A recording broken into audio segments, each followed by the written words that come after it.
Everyone, welcome to this next episode of Backstop Banter. Oh, just got something here for baseball. Not the way that you. Okay.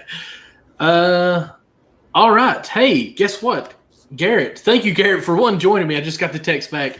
Our Patreon giveaway is the Mark Ingram jersey. Apparently, it Mark hasn't been Ingram. given away. Okay. Okay, so guys, what we're talking about there, we were kind of discussing this as we were coming on. What is our giveaway for the Patreon? So we'll just go ahead and start with that. Kind of spur of the moment there, but let me pull this up on my screen and share it real quick. If it wasn't for the Patreons, we wouldn't be doing the things that we do, and you guys can be a part of that. We have different tier levels that you can join the membership, $1 per month. Let's be honest, everyone can do that if you really cared about us. So let's just go on to the other ones. We've got $5 per month. Makes you a part of the Unwrapped family. Hopefully my screen is showing there. 10% off on the Patreon code in the Unwrapped Teespring shop, where you can find all of our live shows, merch. We've got Backstop Banter gear. We've got even the People's XFL show and so much more that we have on there. You also have granted access to the 24/7 Patreon Discord chat. Now, I say it that way because, as you can see on your screen, the VIP, $10 per month, gives you access 24/7 to the Discord chat, but you can also communicate with us. The other one, you're kind of like a standby, I don't know how you would say, audience, where you can just see our discussion, what we say. With the $10 a month, now you're in there. You can join our daily discussions, gambling lines, fantasy sports, the whole 9 yards on that, and how great the Reds are. You can talk about that with me. But also, another perk that you get is not only from that 10%, it now moves up to 20% Patreon code to the Unwrapped Sports Teespring shop. And you also get entered into a monthly giveaway of some type of memorabilia. I'll say some type because we've had a miniature helmet signed by Ricky Williams. We've had a Keenan Allen jersey signed as well. I want to say, Garrett, you won a David Montgomery. Is that right? Yeah, signed David Montgomery jersey. Yes, and this month for July, we're actually giving away a Mark Ingram Ravens jersey. So go check this out. All you have to do is go to patreon.com for the people listening on podcasts. Again, patreon.com/unwrappedsports to join up to whichever membership you would like. So let me go ahead and clear out that screen and come back to where I can see you, Garrett, and your beautiful face. And as once again, for the third week, I've got our communication cross wrong here. I thought Connie was going to be back, but luckily we still have a beautiful face with wonderful shades on here. Garrett, just go ahead and take a moment, talk about some of your plugs right there so everyone knows how to follow you and do that whole 9 yards, please. All right. You can follow me on TikTok and Twitter at Garrett from Iowa, and also check out The Degenerates Corner every Wednesday night at 8:30 Central Time. Me and my co-host XFL Jim. Excuse me. This is my second show of the night. I'm a little hoarse, I guess. But, yeah, me and XFL Jim, we just break down general sports news and dive into the gambling world. That is definitely a show you're going to want to catch come football, because we are both big into the football gambling stuff, and you're going to make some money following us. Good. Just got a picture sent to me. There is the jersey. You can see it signed on the one there. Mark Nice. Ingram. That's pretty sweet. I like that purple, too. He did retire this year, didn't he? I'm not 100% sure. I think he retired, and it's going to be DK Dobbins' backfield now. I hope so, because that's who I have on my Dynasty League. But trying to pull up here and share with everyone what's going on that. So, awesome. So, that's got us going. Let's go ahead and dive into this. We'll hit some of our promos later on in the show. Garrett, you want to start with your Cubs and go ahead and knock that out, or do you want to wait? It's in the seventh inning right now, so if you want to wait, okay, we'll back up. We get to the end, go close to the end of the game. Okay, just wanted to bring this up. A little small news going on. I say small, just a quick segment, I guess we'll say, is Don Mattingly will be back for the 2022 with the Marlins. Next year, they're already talking about a contract. I think that's big for the Miami Marlins. Last year, he was the manager of the year. Kudos to him. He's done nothing but make teams great. Everyone was surprised by the Marlins last year, even being a playoff team. And I think even this year, a little more back to what we expected of them. But still, I feel like they're performing higher than expectations. So kudos to Don and what he's doing there. I think Marlins are really a team of the future here that are really close to being a future. You got anything on that you want to say or add to it? Don Mattingly is just a guy that's good to have around baseball in general. And well-deserved award last year. He took a team that wasn't supposed to be great, and he got them hot at the right time. Mm-hmm. Unfortunately, my Cubs were a victim of that, but it is what it is. It's baseball. But he got them hot at the right time and made a push, and well-deserving of the award. And any year you have Don Mattingly around baseball, it's a good year. Oh, definitely. And I think, he's been there. He's seen a lot of stuff happen from the different teams, the Dodgers. Didn't he even manage the Yankees? I feel like he did. I'm pretty sure he did at one point. All he has touched has turned into gold. I didn't put this in our notes what we want to talk about, but another one who I feel like doesn't get a lot of credit is Dusty Baker. He's just been around forever. He did a good job with the Cubs when he was there. He was the guy, if I'm correct, he was the guy brought in to fix the Astros after the cheating scandal. Yes. And their manager got canned. That was for you. Thank you. Yes. So, he's just a very respected name in baseball and 100% a great guy. I got nothing bad to say about Dusty Baker. He's just another one of those guys that has been around forever. Mm-hmm. I want to say he's good to have around. Yeah, I want to say he actually is the one that, and I say this, I know he is. He's the one that turned the Reds around in the 2013 when we went to the playoffs again as a wild card and got put out by the Giants in a wild card series where we were up 2-0 and then lost the next 3 games. But anyways, we won't go into that. I actually got to meet him one time at their garage as he was leaving the Reds game, and everyone stopped him and asked him for his autograph. I only asked him for his toothpick, one that was not used, and he gave me a toothpick. I thought that was kind of cool. Yeah. But I just looked it up, and Don Mattingly did not manage the Yankees. I was kind of surprised by that. I could have swore he'd spent a year or two at the Yankees. Just the Dodgers and the Marlins. Really? Wow. I could have placed the bet on that. Anyways, Daddy is back next week. Daddy's already here, Connie, but thank you for joining your own show as a fan. We appreciate that. Please like and share it on Twitter for us, Connie. But he's been soaking up the sun, soaking up the rays. Hopefully he comes back next week and we actually have a tan on him because he looks as pale as a ghost, even though he lives in New York. And I think he's making a pretty big assumption, assuming he's going to be back next week. I've been doing a pretty solid job here. You definitely stepped up when someone else wouldn't, Connie. But, right now for the month of June and July, I think you've been on the show more than Connie has, so I think this is part of your show. If I could erase up here just the Connie name and put in Garrett, maybe that's what I could do. Yeah, just throw Garrett from Iowa in there. It'll be fine. There we go. Maybe we'll just put that on the baseball in between. Michael is, it's okay, Connie. You still can't buy alcohol, I don't think, even if I were to drink. But, I was listening to a podcast. I want to say it's Intentional Talk. It was just talking about how Dusty Baker has turned around the Astros and the situation they had going on the past 2 years, really, and how all they've done still is win, and they're right now a team that probably will make it to the World Series the way it looks right now. They're the hottest team in baseball. I think they won 11 straight there in June for a while. So I just want to say kudos to Dusty Baker. I was a hater of Dusty when he was with the Reds. I felt like he could get us to the playoffs, but he couldn't get us over the hump. I'm guilty of probably being judgmental on that. Everything he's touched has seriously turned to gold, like Don Mattingly as well. So kudos to both of those. Yep. Solid guys. They're just good guys to have around. Basically. Good guys. Really good guys, too. Yeah. Don't think Dusty Baker's ever had anything bad said about him or anything, to be honest with you. So because even when he left the Cubs, it was time for a change. Not that he was doing a terrible job. It was just they needed to get different blood in. So right. Now here's the topic. Go ahead. I think this is very big. And I think this could be almost historic by the end of the year if it were to stay close like this. MVPs. I want to talk to you and ask you who you think your MVP from each league is. As of right now, the top three in the AL is Vlad, you got Ohtani, and you even have JD Martinez. I said that right. Okay.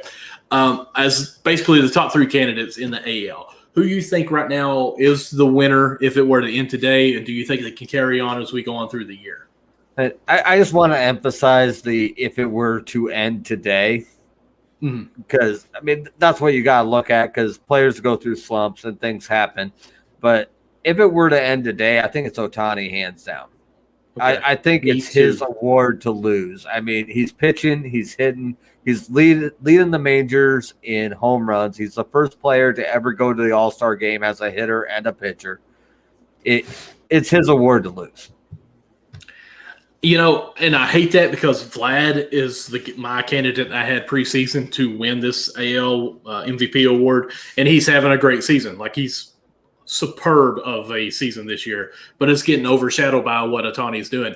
And it should be. I hate to say it that way, but it should be. Ohtani is not only pitching 90 to 100 miles per hour for 5 to 7 innings a game that he pitches, he's also batting every day. So that, I think, is amazing. And I don't feel I'm a little worried that some spectators of the casuals will see one number being a little bit lower than compared to other pitchers and think, okay, well, he shouldn't deserve it.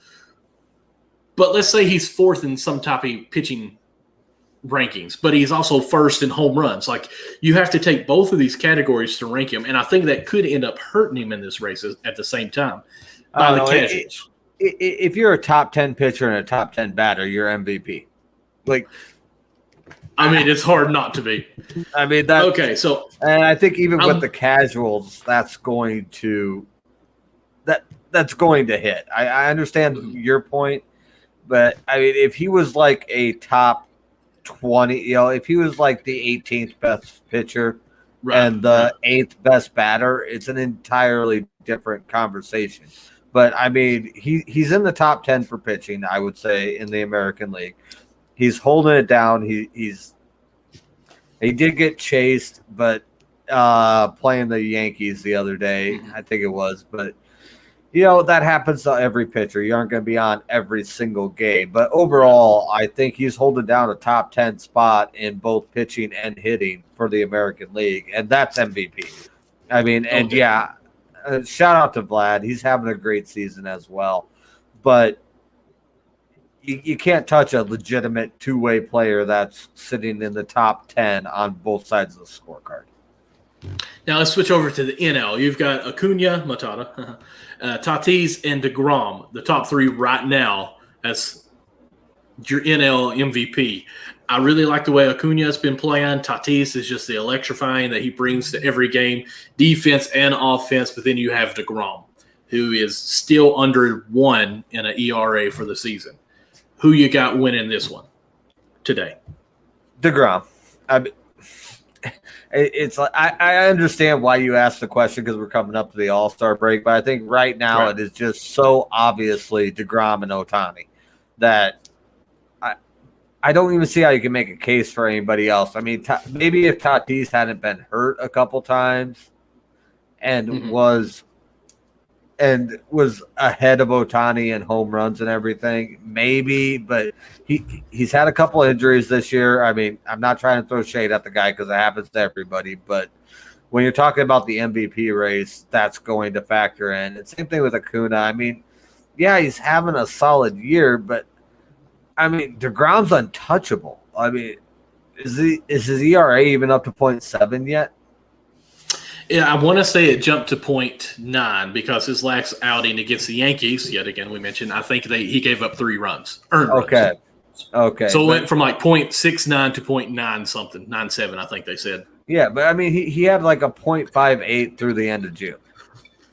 Like that's just unheard of. And I mean, I can't do the math in my head right now, but the Mets could legitimately lose every game he didn't start, and he's still MVP with that ERA. I mean, I agree with you. And the reason why I even asked that is for the first time that I can ever recall, and I would like to back this up with some facts, but I can't, that our MVPs possibly could be Cy Young winners as well. And that's something that doesn't usually happen. Usually a pitcher doesn't win both Cy Young and the MVPs. I'm sorry. So, yeah. I don't think Ohtani is going to get the Cy Young, though. That's my hiccup there, too. I mean, I think DeGrom right now is Cy Young DeGrom's going to get it. Yeah, 100% DeGrom. Ohtani, I think like what we were talking about earlier, he's probably 9th, 10th best pitcher in the AL, so he's probably not going to win the Cy Young. But what if he were to turn it on? Personally, I'm afraid Ohtani is going to actually overwork himself this year, pitching so much and playing every day. We haven't seen this since Babe Ruth, really. So, and that's the comparison, even though he's even better than what Babe Ruth was, and he's a legend. So I'm anxious to see kind of how Ohtani plays on out with fatigue as the year goes on. Do you think that might be a problem going down the road?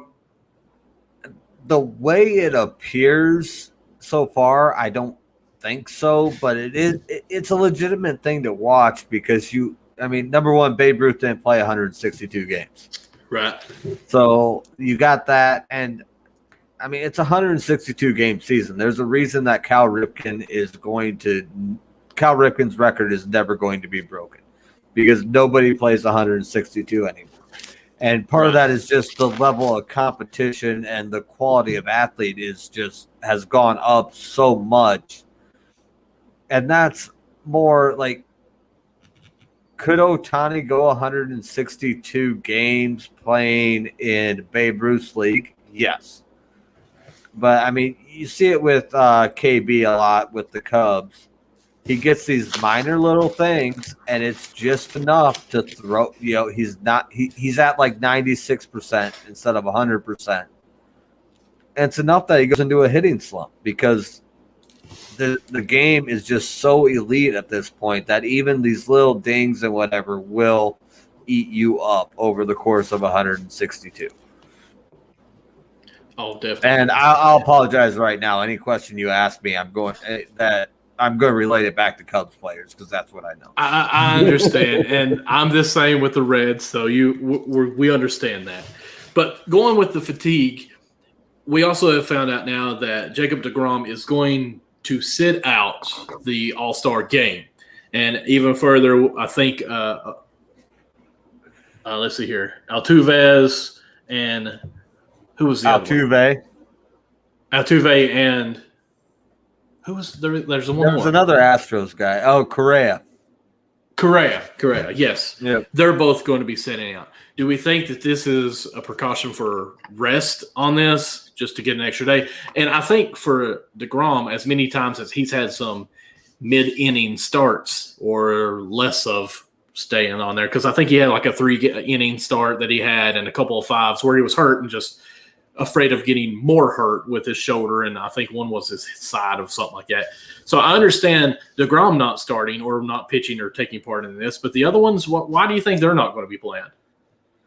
I'm with you. I definitely understand DeGrom because you have X number of innings in your arm any given season. And with the All-Star game, you're going to pitch 2 or 3, but that's still 2 or 3 you aren't going to have later. So, that makes perfect sense, especially, what's an All-Star game appearance versus setting the MLB all-time record for ERA for a season? Like, 100% sit. Don't do it. Like, yeah, I get that. With Altuve and Correa, it's probably because they won't have anybody telling them what pitch is coming at the All-Star game.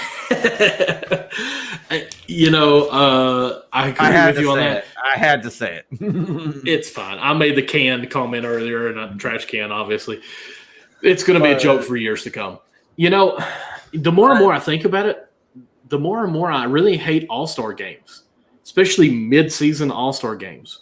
Well, and I just – I think DeGrom is a kind of a special case as far as pitchers go because when you go to the All-Star game, you throw 2, maybe 3 innings. They watch that pitch count even more so than they do in game. You're going to throw like 40 pitches. Right. It's pretty much like a throw in the bullpen that you just on your day off anyways. Yeah, but But then you go back to DeGrom that is looking at a serious chance of setting the MLB record for all-time ERA. Like, no, you don't throw anything extra in his position. Right. I understand that. With Altuve and Correa, I don't like it. I mean, there's absolutely because we like to talk about competition and blah blah blah blah blah, and everybody gives their all. Guys aren't giving their all in the All-Star game. They aren't laying out for catches. Somebody hits a hot single towards short, and Correa could get to it if he stretched out and threw and made a throw while sitting on the dirt and make a spectacular defensive play. In the All-Star game, he's going to watch that ball go by. And that's just the way it is. And that's what you get when you have an All-Star game. It doesn't really matter. Guys are not going to be – they're going to be playing at like 90%, not 100%. Yeah, let's be honest. If they make a diving catch – if they make like a diving catch on a ground ball, it's probably because they could have actually moved on over and got in front of the ball and got it, but they're like, let's just do this. So, especially I'm thinking now – go ahead. Outside of DeGrom, because I 100% get it with DeGrom. I just hope it doesn't lead to a trend because I don't think it should become standard for pitchers. I understand why DeGrom's doing it because he has a chance to go down in the record books forever. Mm-hmm. So, like, that makes sense. But just because you're leading, like, let's say you're leading the Cy Young race with a 1.8 ERA, not a reason to skip the All-Star game. Right. And it's the same thing with these position players. Like, it's the All-Star game. Although I just had a thought because I was about to – okay, I'm going to say what I was about to say, and then I'm going to explain why I almost stopped saying it. What I was going to say is it's the All-Star game. It's not like you're going to get hit by a pitch. It's not because, guys are taking it easy. It's not like you're expected to give 100% and pull a hammy. Guys aren't going to be beating out throws to first. And then as I was like saying that in my head, it's like it's Correa and Altuve. I mean, what are you going to do if they get hit by a pitch in the All-Star game? Could they be suspended, the pitcher? That like just hit me as I was saying that sentence I just completed. Like, it's like, that's a thought. Yeah. That's a thought that I just had. So, like, feel free to come at me if I'm like 100% wrong on that. But I mean, it's one of those things that you don't know. Yeah. I mean, you get. Personally, I would say this. It's a year and a half away. I think but Manfred has just shut down any type of retaliation. Right. They didn't get suspensions or anything. This is legitimately going to be the first opportunity. I mean, like, who did they beat in the World Series? Yankees? No, they're both AL. Was it the Dodgers? Okay, I think it was the Dodgers. So you get Kershaw out there, and he knows that Altuve beat him in the World Series because they knew what pitch was coming. Right. And this is the first opportunity he's had to throw at him. It's an interesting take. I'd throw at him. I mean, I don't have my sticky fingers anymore. It got away from me. It's All-Stars. Yeah, it's not thought out at all because, like I said, it like hit me mid-sentence as I was completing my thought that you aren't going to get hit by a pitch in the All-Star game. Like, if you're a member of the 2017 Houston Astros, you might very well get hit by a pitch in the All-Star game. That's interesting. I wonder if that really did take a part of their thoughts on that, if it was their thinking. Interesting. But 100% we'll never know. In there, but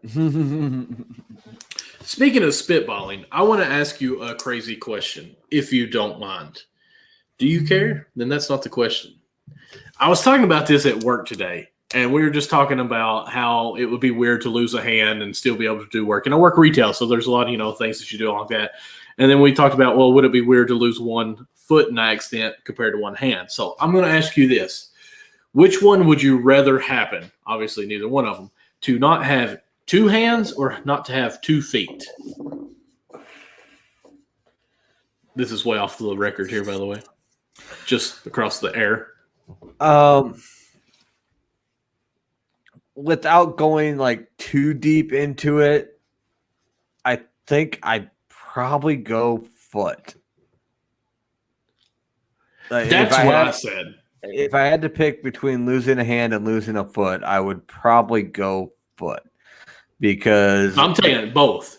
Lose both feet or both hands. Both feet or both hands. Yeah. I'm still probably then I'm 100% going feet because there's just your toes don't do anything basically, and your fingers are so important to daily life. Yeah, but you can't walk. You get prosthetics.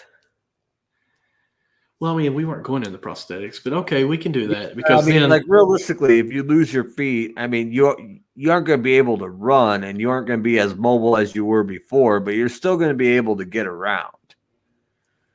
I mean, it would be pretty hard to wipe a tail with prosthetic hands. Yeah. Yeah, I mean, I know. I definitely give up my feet before I gave up my hands. And even if you went to one, I would definitely go feet before give up a foot before I gave up a hand. You just turned my opinion. I was totally loose hands, so I could at least walk around to get where I wanted to go. But you know what? You got to be able to wipe that tail. So take my feet. I mean, and even if you're assuming no prosthetics, you can get crutches. I mean, you could still get around. You aren't going to be as mobile as you were. And there's obviously, like for me, I was like, it'd be one of those like career versus fun things, especially if it was one. Because like I could lose my left hand and still play disc golf competitively, right? Which is a big part of my life. But I couldn't, like, if I lose a foot, I'm not going to be playing disc golf competitively, even with a prosthetic.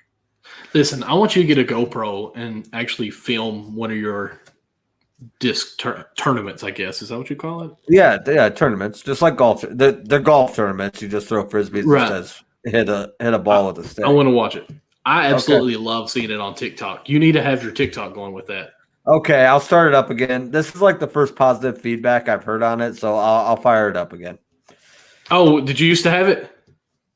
No, I like the first like 3 tournaments, either 2 or 3 tournaments this year I did a TikTok on. I never really got any feedback on it, so I didn't do any at the last. I played a tournament 4th of July, and I didn't mess around with the TikTok because I hadn't heard any feedback on it. But now that I have positive feedback, I'll start doing my TikToks for the tournaments again. I absolutely love seeing TikTok where there's this, I guess, do you call it a hole-in-one or a throw-in-one? What do you call it? Hole-in-one, ace. Okay. Yeah, so absolutely. I think TikTok what's it called? Disc golf. It is disc golf. Okay. I was about to call it something totally different. So, yeah, I think that would be awesome. And there is a network for disc golf TikTok. Make it happen. Okay. Can you go live on GoPro? I don't know. I don't have a GoPro. I've never had any reason to. But I will see what I can do to get you some content for the tournament. Next tournament I appreciate it. I'm not sure when it's going to be because without getting into too many details, because it's stuff I don't talk about on camera, I have a lot of shit going on this summer. So Gotcha. But right. Next tournament, I will get something going. All right. Guys, today is probably going to be a very slow show. Just got really a couple more topics going on. I worked late today.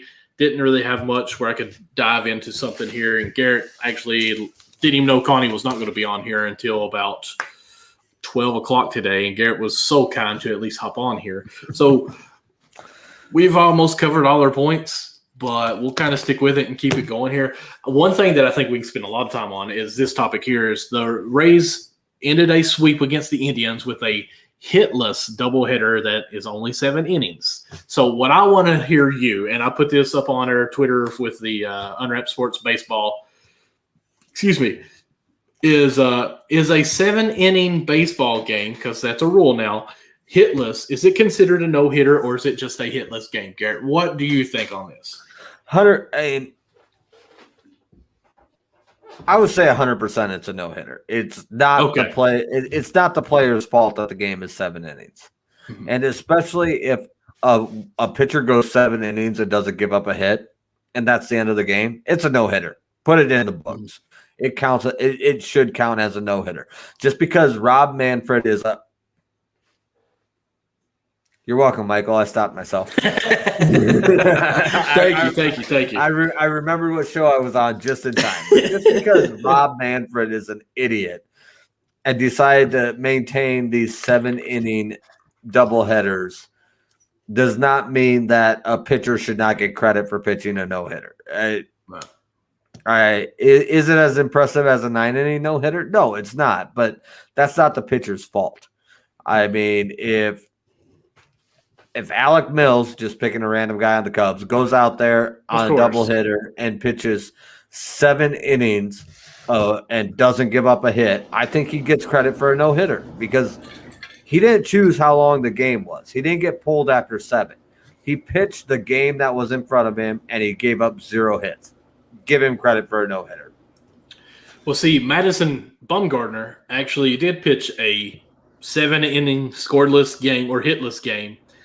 It's a no-hitter. Give him credit against Atlanta back in April, and they're not calling it. Here's my thing. When I seen this, I actually said, no, absolutely, it's not a no-hitter. He only pitched 7 innings. That's ridiculous to think that you could call it a no-hitter 2 innings prior to when the game is actually supposed to finish.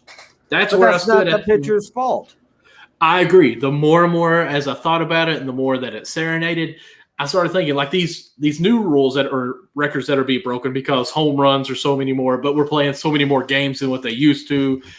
You can't say, well, these don't exist because I played more games. That's just the way it's changed. It's the way it's evolved. You've got to give it to them. So it's not the players or the pitcher's fault that the games are shorter. Now, like you said, I 100% agree. You can't really weigh it as strong, but at the same time, it's the game. Like the game is over after the 7th inning. If he gave up no hits, it is a no-hitter. So I hate, the more and more I've thought about it, I hate that we're not calling them no-hitters. Because if the guy pitched 10 to 11 innings because it went in extra innings, it would be a no-hitter. The game ended. There were no hits. You kind of have to call it a no-hitter no matter what. So I think 100%. That needs to be changed. I think it needs to go back. And both of those players or pitchers, whoever they were, I can't remember what I said, actually. What team was it? I know I said Madison Bumgarner and the Rays. I can't remember who's pitching for the Rays. Yeah, but they had no hitters. I don't care what you say. I don't care what you try to argue it with. The game ended with no hits. It's a no-hitter. I mean, I know Manfred has messed up so many different things, but this, to me, is pretty obvious that it should be a no-hitter. It is a hitless game, means it's a no-hitter. Yeah, 100%. It's a bad move on Manfred's part because he's the one that decided that we were going to play 7-inning games. Mm-hmm. And if he does not give pitchers credit for a no-hitter in a 7-inning game, then he is admitting the fact that they are not real games. And if they are not real games, then why are we playing them? I mean, if it's not a no-hitter by Manfred standards, then it's not a real game. And if it's not a real game, then why are we playing them? That hit the nail on the head perfectly. I mean, that's all you can say is, Manfred, I've tried to defend you so much on this show, but I'm going to have to say Garrett pretty much just called you out on that one and roasted you because I'm going to tweet that out right now. Like, I'm proud of that. I made that up on the spot, and I'm tweeting that out. I mean, I've definitely marked the time that you said it because I'm going to try to put it on TikTok for us because that was great stuff. But, yeah, I mean, it's like saying – whoops, hit my mic here. I'm just kind of baffled on it. I'm trying to think of an analogy to use with that, but it's like saying that a kid that just got out of diapers but still sleeping in diapers is potty trained. I mean, it's not true. That's the logic that he's using. If it's this way, you're not really calling it a game if it's not a no-hitter. Wow, Garrett, you opened my mind to things I've never seen before. As you still continue to tweet that, please tag me in it as well. Yeah, I will, 100%. So let's see here. We covered everything. I know you're still typing, but the next topic we have is what the Cubs have been doing. So I'll let you keep on going there. About the Cubs. I was going to see if I can pull up the record that they've been doing here. Let's see here, the NL Central, the Cubs in the last 10 games are 1-9. Didn't they lose like 11 straight there in one period as well? They went from like 2 or 3 weeks ago being in second place, not too far out of first, to 8.5 back and down to third place, just a half a game ahead of the Cardinals. So the Cubs have went on the struggle bus for the past probably 3 weeks, you'd say, 2 weeks maybe. Basically, we had a combined no-hitter, 9 innings against the Dodgers to open up the series, and then lost 11 straight. And then we beat the Phillies ace yet last night, and we are currently losing 8-0 to the worst pitcher in the Phillies rotation. So basically, over the last four series, right? Yeah, Dodgers, Brewers, Reds, Phillies. We are 2-12. It's bad. It's not good. Give me 1 second here. I gotta find my. There we go. And at MD Law. There we go. I got you tagged. Yes. I hit send on that tweet because that is a quality tweet. But I just got mentioned in a tweet. Yes, you did. So it's bad in Cubs land right now. I was really hoping that we would take this second one, especially. I can't even remember the guy's name. That's how bad he is. It's the number 5 guy in the Phillies rotation. He's not good. And we have put up 5 hits and no runs against him. It's the bottom of the ninth. We're down 8-0. So we're about to go 12-14 or 2-12 over our last 14. And Jed Hoyer, the president of baseball operations, had a press conference today, and he talked about how the mindset has changed dramatically from where we were 11 days ago. And he's 100% right. We went from being probable buyers to 100% sellers. And that makes me want to cry. Like, because we're going to be selling people, we're going to be selling Cubs legends is what we're going to be doing. And because we're going to be selling guys that won the 16 World Series. Right. And that's going to hurt. I mean, it hurt when they traded Darvish, even though he wasn't part of that 16 team. It hurt a lot when they let Schwarber go. And I mean, you start talking guys like KB or Baez, or I have trouble even saying this, Rizzo. I mean, I probably won't live stream it because I'll be embarrassed, but you will see a grown man cry about baseball if they trade Rizzo. 100%. Well, who do you think will be the trades? Because personally, let me answer this first before you, because I think we'll be the same. And it just shows that I know what I'm talking about with the Cubs just a tad bit. Out of the guys, I think Baez is probably the most interesting one of this, entertaining one, just what all he could do. Rizzo is just the East Coast of Trout, in my opinion. But I think the main guy is Bryant. KB can play so many different positions that I think that just makes him more bang for your buck, I guess, that they'd probably be getting rid of. I mean, he can play – is it right field he plays? I know he plays outfield, first base, third base. All three outfield positions, first, third, and could probably play second. He is the first person to make the All-Star game with at least 10 starts in 5 different positions. Right. So, I mean – and it's the 3 outfields and then the corners on the infield. Okay. So, yeah, pretty much Chris Bryant can play any position for any team. So, I feel like he would be the number one first to go or first that people are going to be reaching out the Cubs for.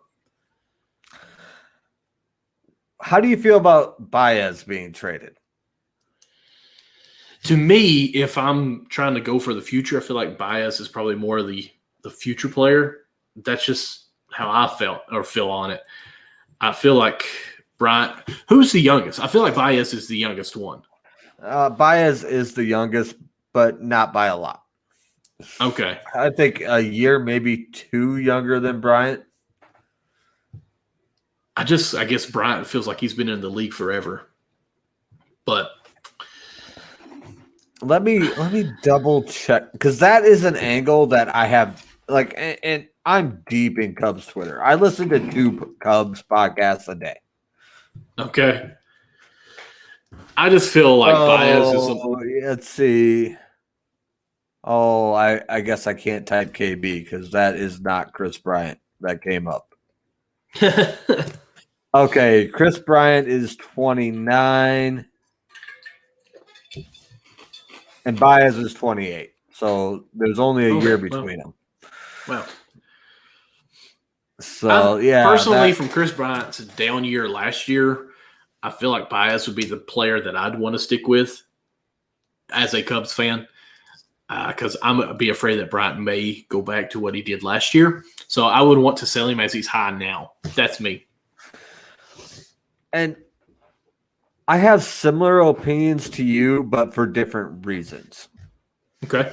So we got 4 guys that are going to be free agents at the end of the year, and they're the 4 big names on the trade block. You got Craig Kimbrell. He's gone. Kimbrell's getting traded. Yeah. Buster Olney tweeted out the other day that he's going to be the most in-demand trade piece at the deadline, which, I mean, he's been absolutely shut down this year. So Kimbrell's gone.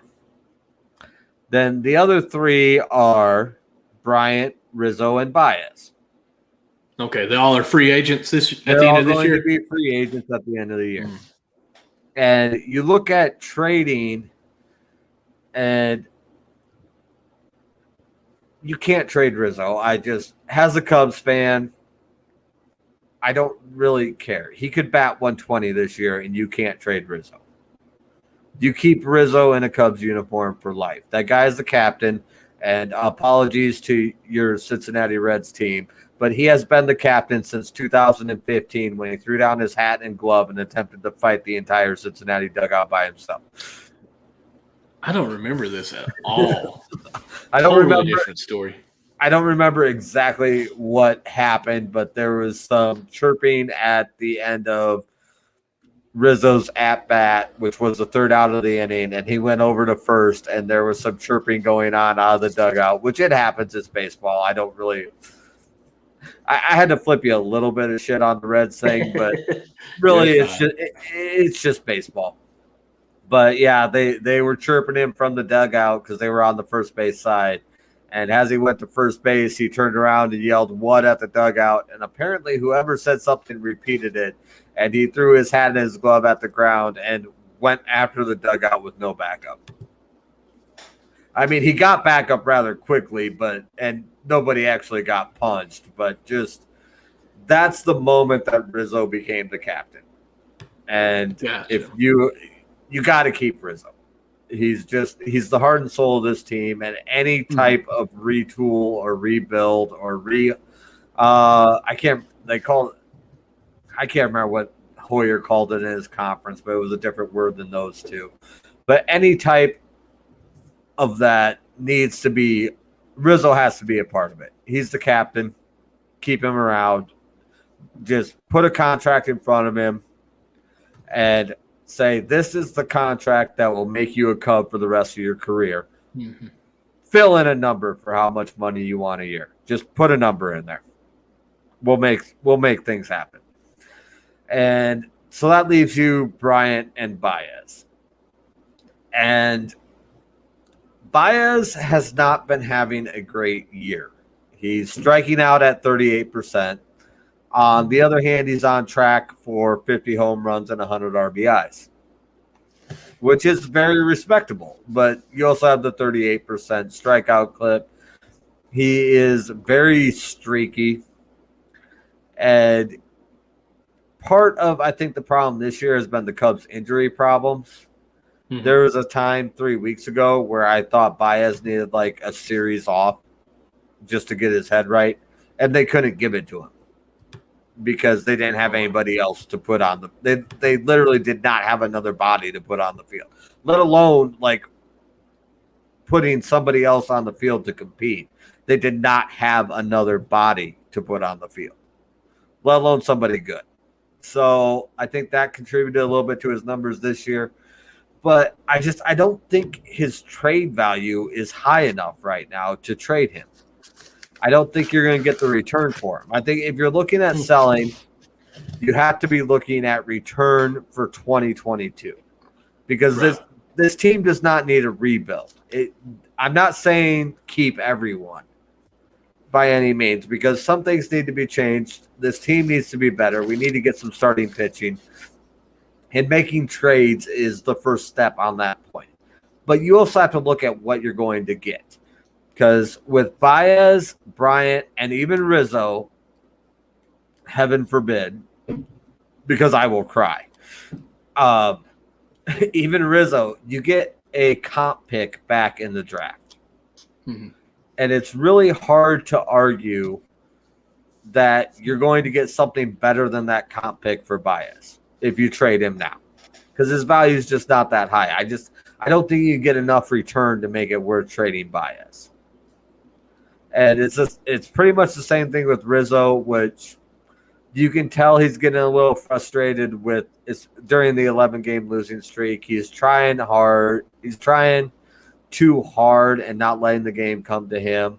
And you can see it in his at-bats. But that's very uncharacteristic for him, and you know he's going to settle back down. But still, his numbers are not where they have been. I don't think there's enough trade value for him to make it worth moving him at the deadline, which, unfortunately, and I'm not happy about this, but that leaves you KB. Mm-hmm. So I would really be surprised at this point, and once again, I'm not happy about it. If I had my way, all three of these guys would be Cubs for life. But baseball is a business, and it is what it is. And if you're going to be trading, which it sounds like we're going to be, the only guy that you're actually going to get return on investment on enough to make it worth trading is KB out of those three.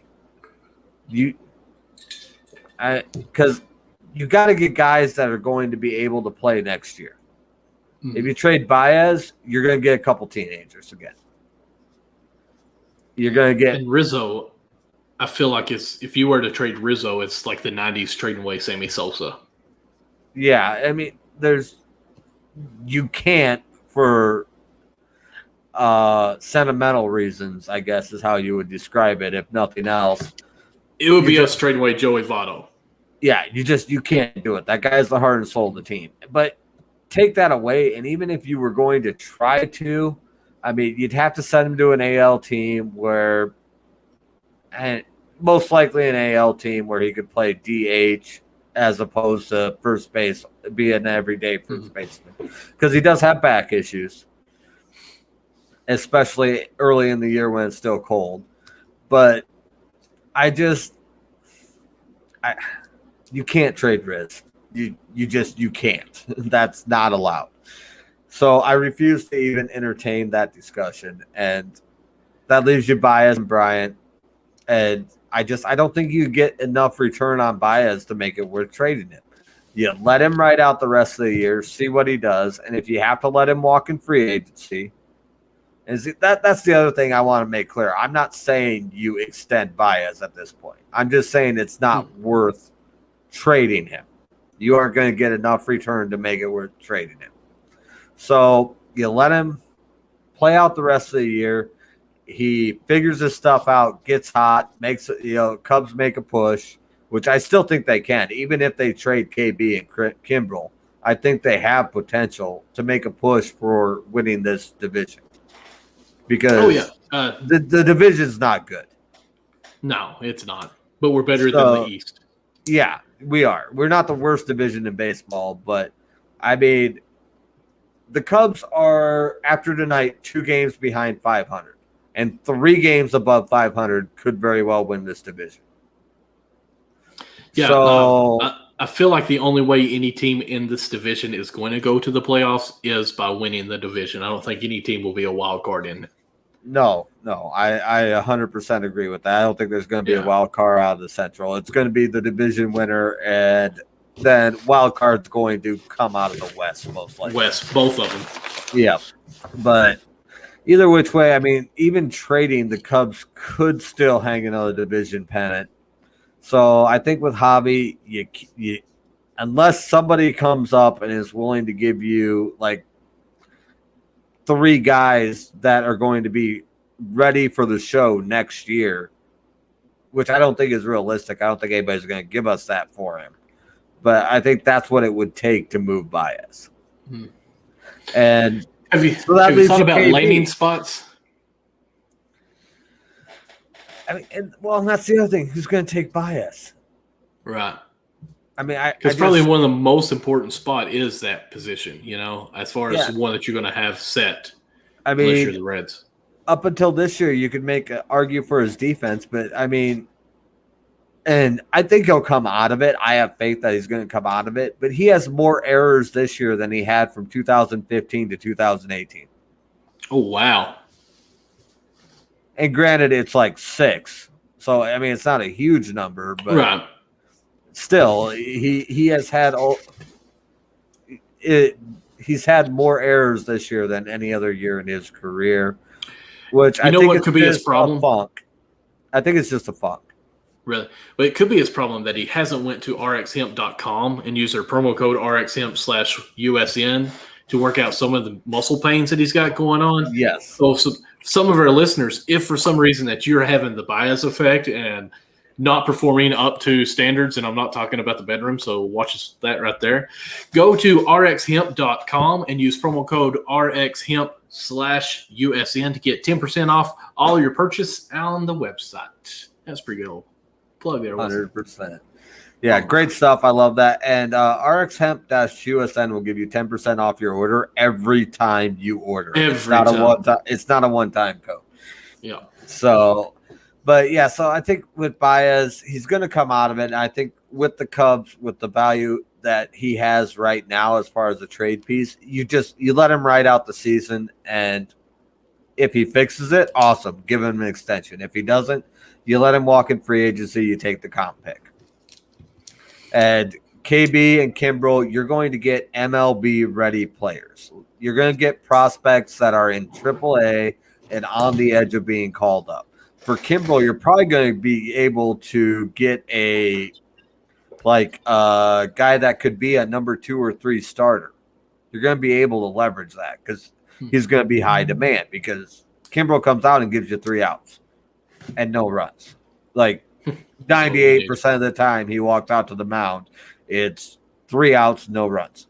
So he's going to be high demand this year for teams like the Athletics possibly, that will be making a push for the postseason. That's one of the big ones I've heard. Padres have been floated. I'm not really sure if they 100% need him. But on the other hand, if you want to compete, if you want to win the West, a guy that can come out, 19 days out of 20 and give you 3 outs and no hits is going to be invaluable for winning that West. So a couple different landing spots there. KB, list every team in Major League Baseball other than the Cubs.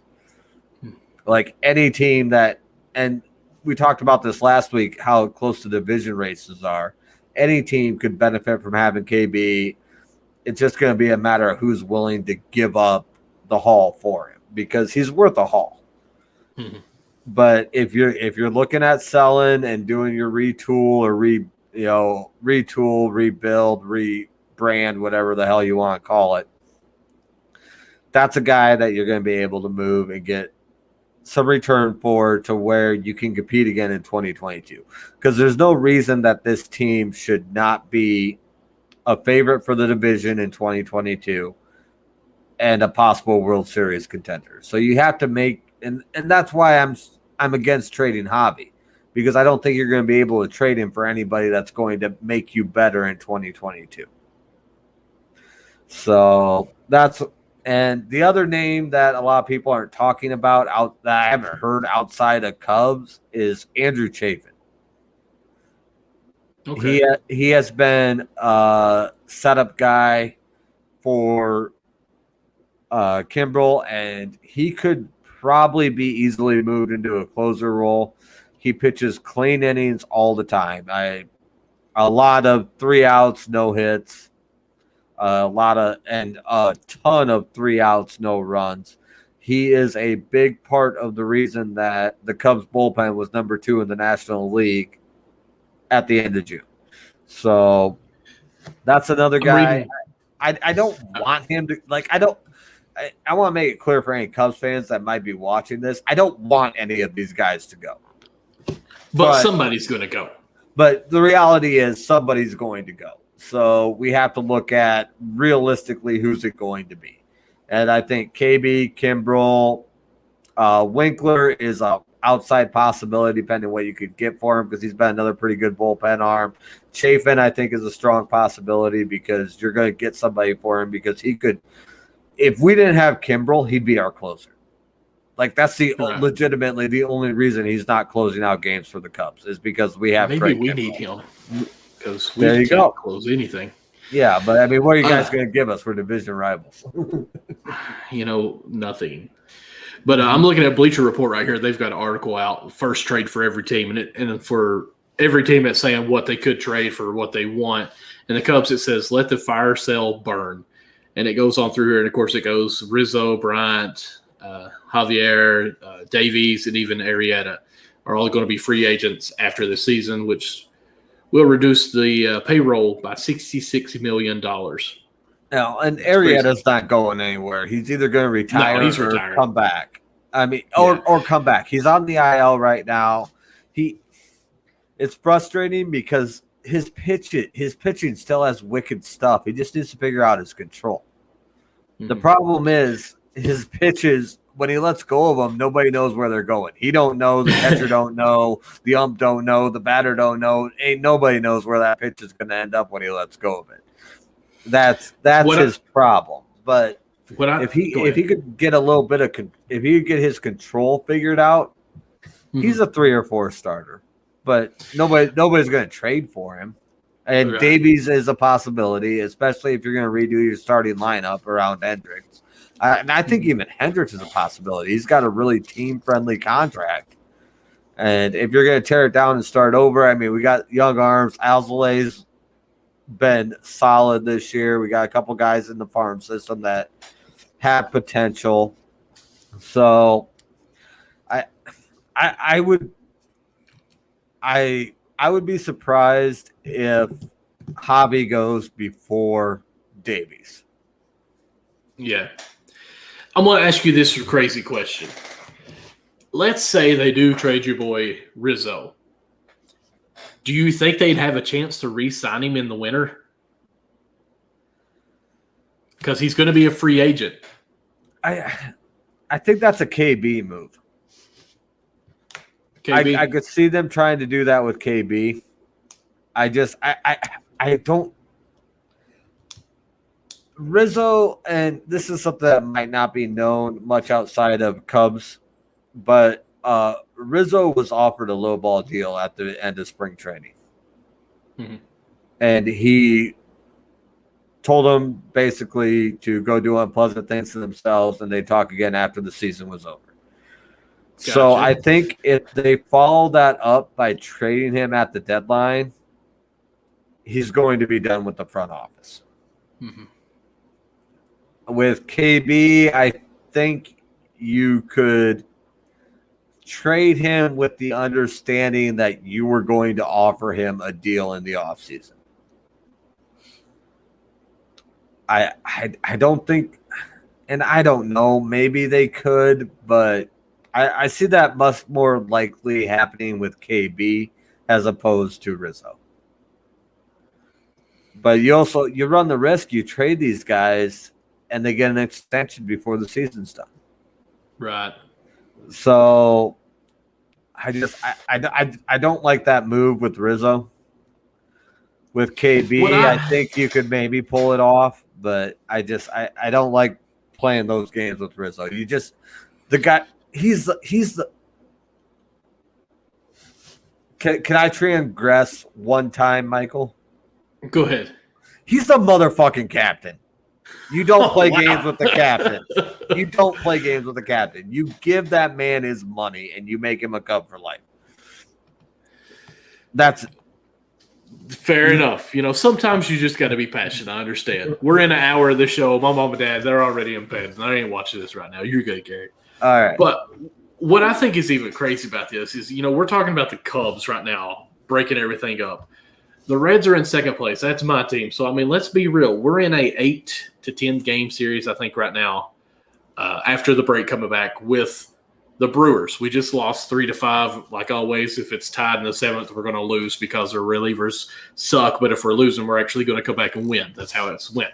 And it was 3-3 going to the 7th. We got 2 runs lost. Okay, so if, say, in this 4 series that we have right now, 4-game series before the break, say we lose all 4 games, we went from 6.5 back from first to like 12 in a matter of no time. And then we come back from the break, and if we lose any more in that, we would be sellers instantly from these next games. And we would be in the same boat. This division would be just blown to pieces. It's automatically the Brewers, and we'd be sellers too. And I guarantee you, Nick Castellanos, did I say that right? Castellanos would be the first one that we sell. You said it like wrong. It's Castellanos. I'm sorry, Castellanos. He hits a Yabos out of the ballpark. He's leading the league right now, I think, in hits and doubles. He's batting like .338 right now. I don't know if after the game, whatever, but he's like top 5 in NL MVP race. He is a guy that any team would benefit from having him, and he'd be the first player that we would sell. I think after that, we'd probably look at getting rid of Sonny Gray, who's having a good year. He's been hurt some. And then also we'd look at getting rid of Jesse Winker, the only 2 players that we had made the All-Star. So as Corey in our baseball chat just says, the Reds blew the game. I hate them. He betted on them.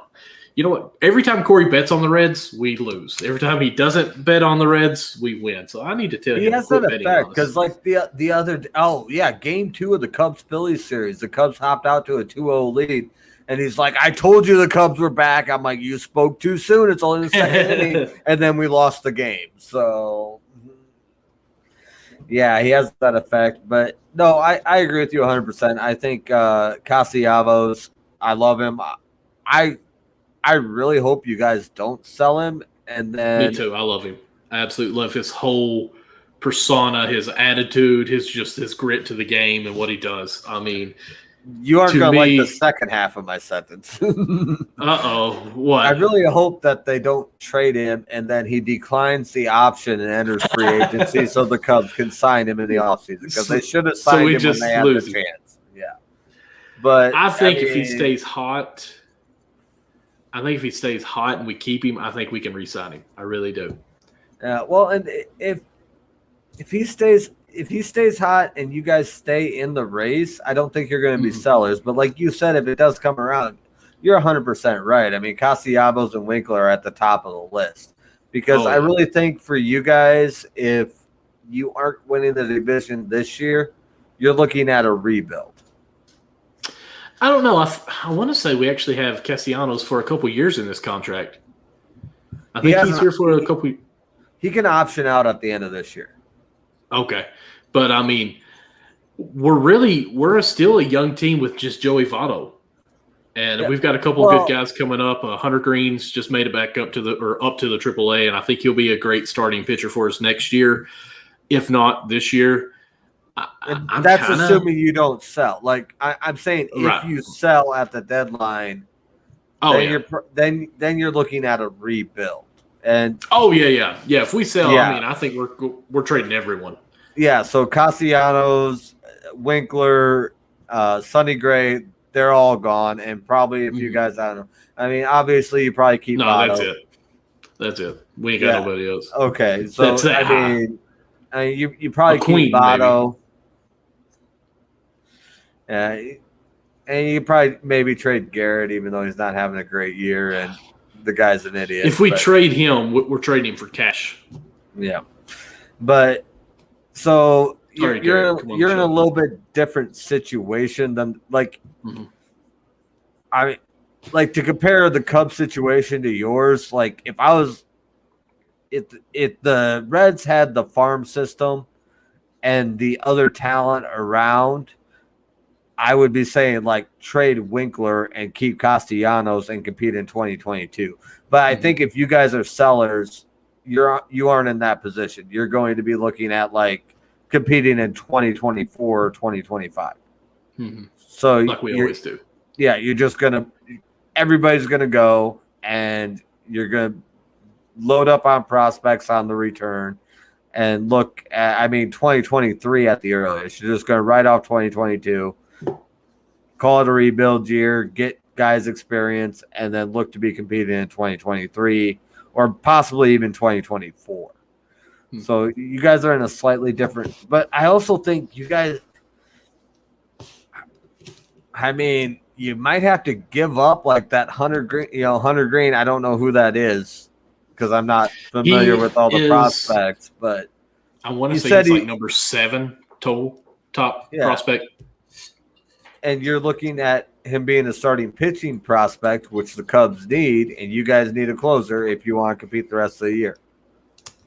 Package Hunter Green with a couple other AAA guys, and throw in a Castellanos, and you all can have Kimbrel.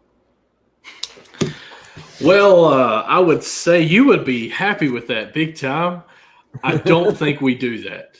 Well, and obviously not Castellanos, but I mean, realistically, if you guys are close at the deadline, still within 6 games, and the Cubs are selling, I don't know why you wouldn't at least pick up the phone and have Hunter Green on the table and figure out what other pieces to go around him. I mean, obviously, I was joking when I said Castellanos, but because you aren't going to trade Castellanos and pick up a closer because that defeats the purpose. But, we won't need a closer without Castellanos. Yeah, or Andrew Chafin. Because, like I said, he'd be the Cubs closer if it wasn't for Kimbrel. So, I mean, obviously the interdivision thing comes into play on that because you don't want to trade to your division guys, your division rivals, whatever. But I think it'd be foolhardy on the part of your team to not call the Cubs up and find out what it would take to get a Chafin or a Kimbrel, especially with what your bullpen's been doing. I mean, you need bullpen help. They're trash. And we have a shitload of bullpen arms right now. And if you got a top 10 starting pitching prospect, I mean, I'm not saying it would. Obviously, it wouldn't be straight across, but that's probably a deal that the Cubs would be open to get them a good starting pitching prospect because we need starting pitching. Mm-hmm. You guys get a closer, add a couple pieces in there, and stuff could happen. The only thing I'd worry about is trading Hunter Green, who is throwing 100 miles per hour in Louisville right now, is outside of Sonny Gray, our second best pitcher right now is Wade Miley, who is like 38 years old. I'm exaggerating a little bit. Luis Castillo is just not turned up. I mean, since June, he's been a lot better, and thank goodness for that. But that's also given up a lot for our future in Hunter Green as well. Well, and obviously the call of the Cubs is dependent on you guys making a push this year. Mm-hmm. Because obviously that trade would be focused on winning this year. Right. So, I mean, if you guys are – and not even necessarily – I don't want to say if you guys aren't sellers because you can just ride the wave too. But if you guys are looking to buy and compete, I think the Cubs are a team that you need to call. If you guys are 5.5 games back and you don't want to sell because you think you have a chance of winning the division, but you don't want to buy because You don't want to mortgage the future. Okay, well, yeah, don't call them. Just write it out, see if you can win the division, and maybe lightning strikes in the playoffs. I mean, that's been the Cubs' plan this whole year: win the division and see what happens in the playoffs. There's no reason you guys can't do that. That's right. I mean, honestly, I think as long as we're close, we'd be small buyers. I mean, I don't think we'd give up too much. I really don't, and just be like, okay, we tried to make a move, we didn't get anything. We'll play. Actually, looking at this, our top relief or our top prospect is Nick. I never can say his name, but it's Lodolo. Lodolo. Lodeo. Sure. But he's actually in Double A right now. That's what I don't understand because Hunter Green is in Triple A. So you would think he would be ranked higher. But well, and the prospect rankings are a little weird too because, like, I'm sure, like, with the prospects rankings, I think they're saying that your guy in Double A they think has a higher ceiling than your guy in Triple A. Oh yeah. Even though your guy in Triple A is a little bit ahead on the developmental path. Just ahead of the schedule. Well, he's 43rd, Nick is, and Hunter Green's 54th. So, I mean, they're not too far away. They're right there. Basically top 50. I mean, and I think that's what it's going to take to get Kimbrel. I would think is you're going to have to give up a couple top 50 guys. Because you're going to be interesting. Yeah. And, and I don't know. I'm not deep enough into Reds to, like, really understand what the thought process is there, but I'd almost think you guys would be a good candidate to just, like you said, buy small, which in that case, maybe Hunter Green for Chafin. And I honestly, something like that, someone who's not the closer that has closing potential. I could even see us, instead of being buyers or sellers, just say, you know what, Hunter Green, you're performing here. Let's move you into a relieving role this year to give you some experience and also not through to the Wolves where you're pitching 5, 6, 7 innings and everyone see what you got already. So, I mean, I could even see doing something like that this year. But I mean, we're coming up for an hour and 10. And you guys are riding that fun middle ground right now where the Cubs were 11 games ago. Like, where it's just like, well, we could maybe like buy a starter and not sell the farm for them and just kind of stay middle of the ground. And you guys are basically 100% where the Cubs were, where you don't have to sell, but you aren't necessarily going to buy big. You're probably just maybe buy small and ride that middle ground. That's where we were 11 games ago, and now we're in full-on sell mode. So, what's crazy is June 24th, you guys were tied in first with the Brewers. Yeah. Tied for first, June 24th. That's what? 3 weeks? 16 days, something like that. I mean, not quite 3 weeks. Yep.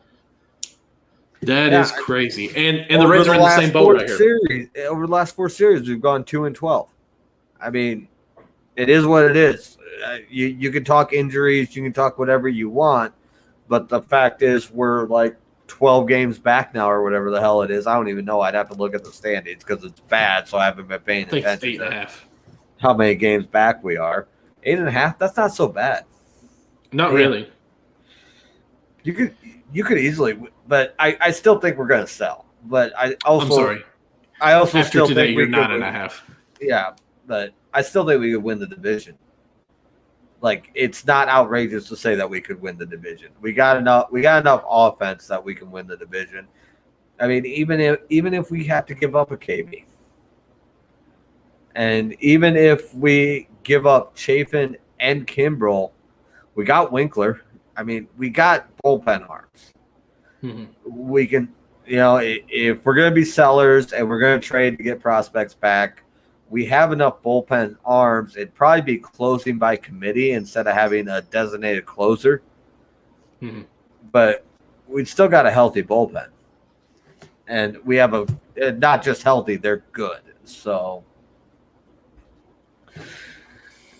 I put a bet in like February for the Cubs to win the NL Central, and I have not given up on that bet yet. I think it's still. I mean, I'll admit it's not looking great, and a lot of things are going to have to go right, but it's definitely still a possibility. Speaking of bets, something we haven't mentioned is the mybookie.ag, and use promo code USN100 to double your first deposit. We will match dollar for dollar your first deposit up to $1,000. Again, that's mybookie.ag, promo code USN100 for the double your first deposit. Sorry, keep on going about your bets. Yeah. So, I mean, I haven't given up on that. I think I understand that it's looking a little rough right now, but I still think it's a very real possibility that the Cubs could win this division. Really, it's still a three-team race. Yeah, it's really going to depend on whether or not Milwaukee's pitching can carry them to the end, because that's what they got. They got pitching. And yeah, I think they're one of the lowest, like top 5 lowest or worst 5 lowest in batting average. So it's been pitching this year. Yeah, and they were – when they took over the lead from the Cubs, it was an MLB record for a division leader and lowest batting average. They had the lowest batting average of any division leader at any point in MLB history. So it's not their offense.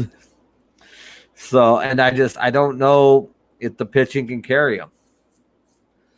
I hope it doesn't, just to be frank. Yeah. You and me both. There we go. So I would love to cash out that, because I think I got the Cubs at I'd have to look it up, because it's, like I said, it was in February, but I think I got them at plus 800 to win the division. So wow. That was when everybody was convinced that fraud Yadier, Molina, and the Cardinals were going to win the division. So, gotcha. How wrong was everyone on that one? Yeah. So interesting. Do you know who Jason Kendall is? Yes. He has a higher career WAR than Yadier Molina. Okay. Facts. And everybody thinks Molina is this great catcher. Cubs legend Jason Kendall. Yeah, I can't either. But yeah, Cubs legend Jason Kendall has a higher career WAR than Molina, and Molina gets talked about like a Hall of Famer. He really does. I don't understand it. I don't want to talk about him. Let's stop that. Let's just go ahead and end the show since we're talking let's about wrap that. it My up. goodness. I gotta go to work. Guys, the only ad I didn't talk about was the Teespring, other than when we were talking about the Patreon. Please check out the Patreon again on that for those different tiers that you can be a part of our member. But go to teespring.com/stores/unwrapped. Check out all the merchandise that we have there. We've got the Backstop Banter gear. We have different gears, as you can see behind Garrett there. We've got the OG microphone back there, the logo of 2019. Since then, we've changed it out. We've got some different things going on. I'm just trying to ramble here with some of business casual basketball. We got the ladies first also, and then Count the Bucket, which I'm on Saturdays at 10 p.m. Eastern time, 10:30 as well. And, of course, the Suns just took Game 2, so it's an interesting playoffs finals that we have going on here in the NBA. I think the Suns in 6. I actually really think Suns in 5, but I'm going to try to say 6 to be more cautious there. But real quick, check out the show. Go to my bookie and bet the Bucks money line for tomorrow. Oh, definitely. I'm sure. I love the Bucks for Game 3. I called it last night. I said Suns tonight, Bucks on Game 3. And real quick plug on the Degenerates Corner, which you can watch every Wednesday at 8:30 Central Time. There you go. Well, let's just go ahead and wrap it up. Garrett, anything else you want to plug real quick again? Well, obviously the Degenerates Corner, me and XFL Jim, I gave out picks, which I'm 50% right so far. I called the Suns to win Game 2 and then the Bucks to win Game 3. So we do a lot of gambling. We cover the sports news. Great show, a lot of fun. Very irreverent and R-rated for all of Michael's people watching the show that aren't interested in that kind of content. Dad, don't tune in. Yeah, don't tune in. I'm sorry. It will probably hurt your ears. But other than that, you can follow me on Twitter and TikTok at Garrett from Iowa. And yeah, just follow Unwrapped. We got a lot of great content, a lot of great people over there. So follow the network. pay attention to the content, a lot of good stuff, and hit up that Patreon and make some money off the Discord gambling picks because them boys are hot. And come They football really are. season, I'm going to be hot because that's my drive. Ooh, there you go. I will just kind of piggyback on that a little bit, Garrett. Everyone, please go to the YouTube page, go to Unwrapped Sports as far as the search, and like and subscribe to the channel. That way, everything, and the notification as well, everything that all of our shows we do gets funneled through there. I've talked with my hands. I don't know if you guys can see me doing this, but anyways, and you won't miss the show.